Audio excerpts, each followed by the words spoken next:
Do you love dainty little necklaces? If you do, this tutorial is for you. Hi, my name's Carol and welcome to my channel. It's lovely to have you here.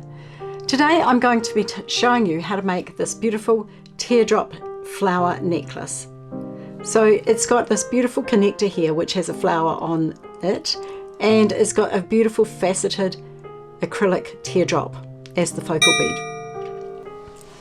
So let's get started and make this necklace.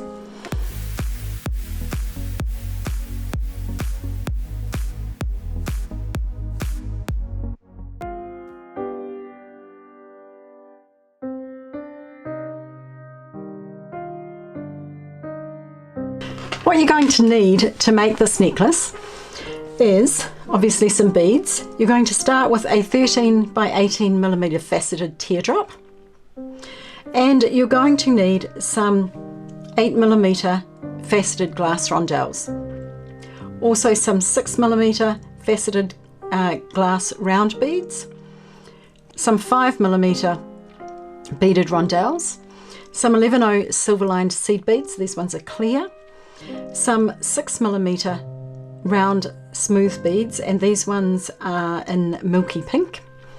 I've also got my connector, which is absolutely gorgeous. It has a floral design in the center and it's a V shape. And along with that I've got two 6 millimeter jump rings, 4 crimp beads and a 12 millimeter heart clasp. I thought the heart was quite appropriate for this necklace. You're also going to need some tiger tail.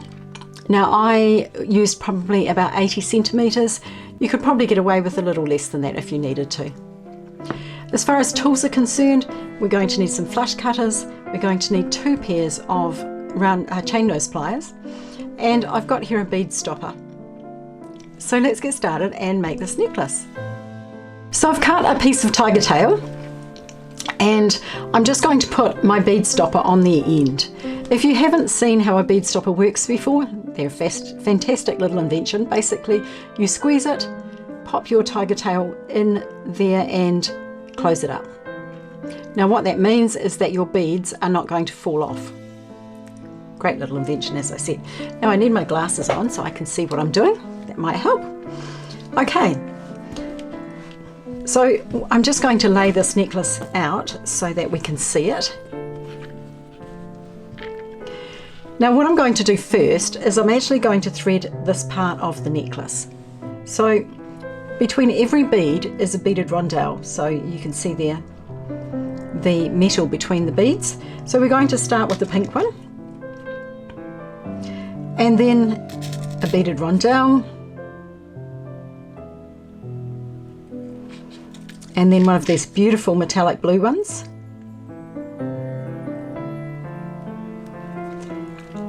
another beaded rondelle, and another pink.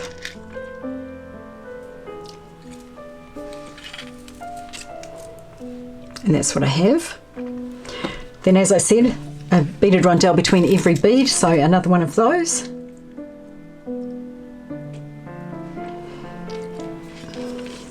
And one of my beautiful blue beads here.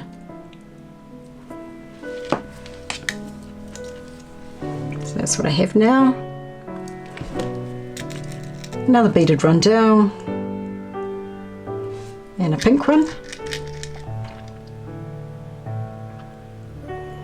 another beaded rondelle and a metallic blue.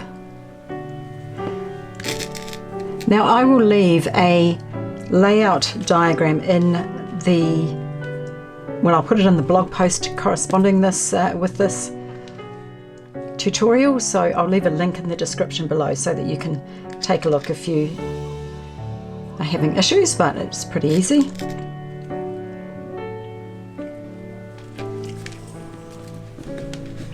Okay, so we're here, so we just need another blue one, pink, metallic blue and another pink. So just threading those ones on. I know this seems like a really long piece of tiger tail, but you will need it. Okay, so that's what I have now. Now what I did here is I didn't want to put a crimp bead right here next to the connector. So what I did was I took my connector and I threaded it onto my tiger tail, and then I went back through all of those beads. And this should be fairly easy because they've all got reasonably large holes.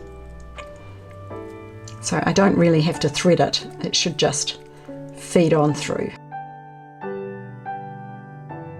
Now what I'm looking for is to have about a tail about that large.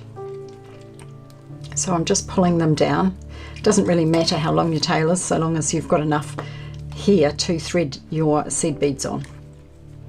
Okay, so that's what I have now. Now I'm going to take, whoops, I've got 2 beads that have gone flying back up the other end. Okay, that's what I have now. Now I'm going to take off my bead stopper. I might just pop it on there for a second, just to stop those ones flying off. And I'm going to take my crimp bead, one of my crimp beads, which has now disappeared. Oh dear, where's it gone? Here we go. Now with crimp beads, I like to put them down on the mat so that I can pick them up nice and easily on the end of my tiger tail. And what I'm going to do is thread it down and put both pieces of the tiger tail through that crimp bead, like that. And then I'm just going to run it down, taking off my bead stopper, throwing it away. And I want to make sure that it doesn't actually go inside this bead, because as I said, these beads have quite large holes, but I want it as close to that bead as I can get it. Now I'm going to take my pliers, and I'm actually going to just crimp it, trying to get it nice and straight, because you will see it, just like that. All right, now what I'm going to do is I'm going to take my flush cutters, and with this short tail, I'm actually going to cut it off really, really close, using the flush side of my cutters, really, really close to that crimp bead.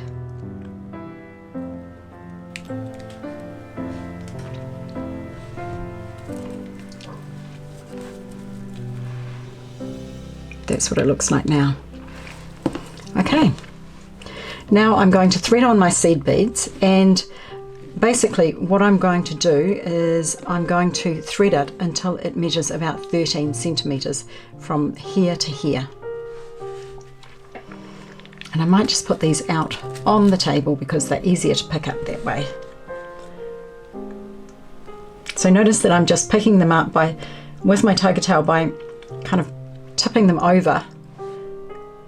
So if the bead is sitting with the hole sitting up, you can actually just push your tiger tail into them.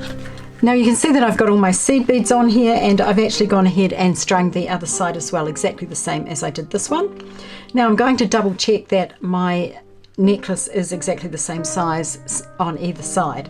So I'm just holding the end of the beads there between my thumb and my forefinger, and just pulling down with the connector with my other hand, just to double check that everything looks about right, and it does, so that's all good. Okay, next I'm going to put my clasp on it, but before I do that, what I'm going to do is make sure that I know which side I want my clasp to be on, because for me, I actually find that it's quite hard to use a clasp with my left hand because I'm right-handed.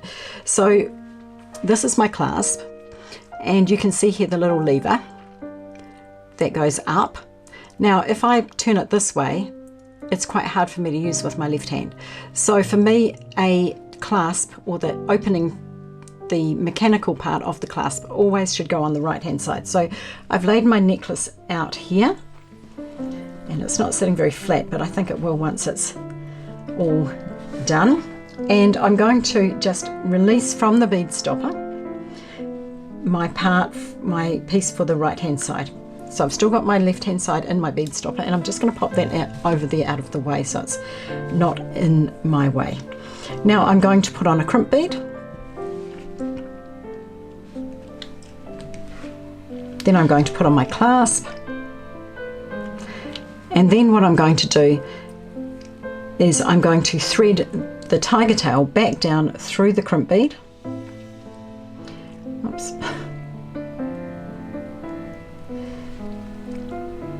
And I'm just going to go through a few seed beads as well. Now I'm just going to pull it tight. Now the trick when you're putting on a clasp, you want it to be tight enough so that there's no big gap there, but you don't want it to be too tight so that the clasp can't move. So you need to have a little bit of space there. Now I'm going to take my pliers and I'm just going to squeeze closed my crimp bead. And then I'm going to take my flush cutters and I'm going to trim off that short end.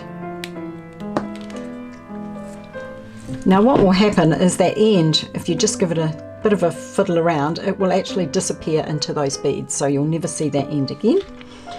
And now I'm going to do my other side. And this time I'm going to put on a jump ring. Just taking off my bead stopper and getting my crimp bead. Now you need to make sure before you do this that your jump ring is really well closed, which mine is. So I don't need to worry about closing that. Just threading on my crimp bead, then my jump ring, and going back with the jump ring still caught in the loop there, going back down through the crimp bead. And I'm just going to do the same on the side, go down through a few of my seed beads as well.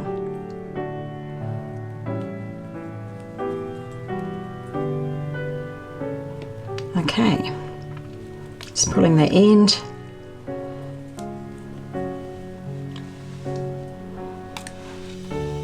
Once again, I want to make sure that there's enough space that my jump ring can move around, but I want it to look nice and neat and tidy and not too far away as well. So just kind of pulling it until there's a little bit of space there.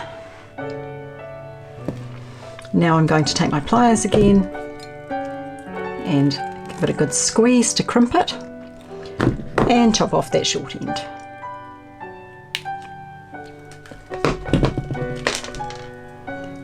And just make sure that end disappears. All right, now we're missing something, aren't we? We're missing the focal point of this necklace, which is the teardrop. And I've left it till last. You could have done it at the beginning too. It doesn't really matter what order you do it in, but I've done it this way. So I'm going to attach it with a jump ring, and I'm just going to open my jump ring with my chain nose pliers. If you haven't opened a jump ring before, I have a video on it, which I'll leave in the cards above. But basically you take it on either side of the opening and with your chain nose pliers, and one hand goes up and one goes down, just like that. And now I'm going to put on my teardrop.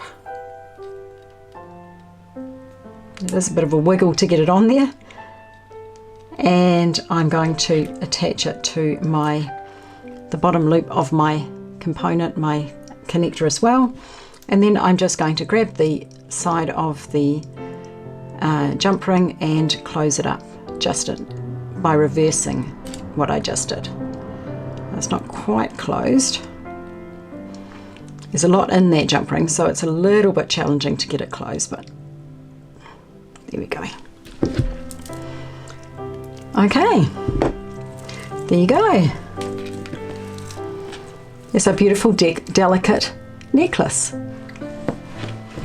I hope you've enjoyed this video. If you have, please subscribe to my channel and like the video, and of course ring the bell so that you'll be notified whenever I upload new content. I've left links in the description box below for everything that you will need to make this necklace. I've also left a link to the blog post where I will provide a layout diagram for the necklace as well, for the stringing. Thank you for watching and have a great day.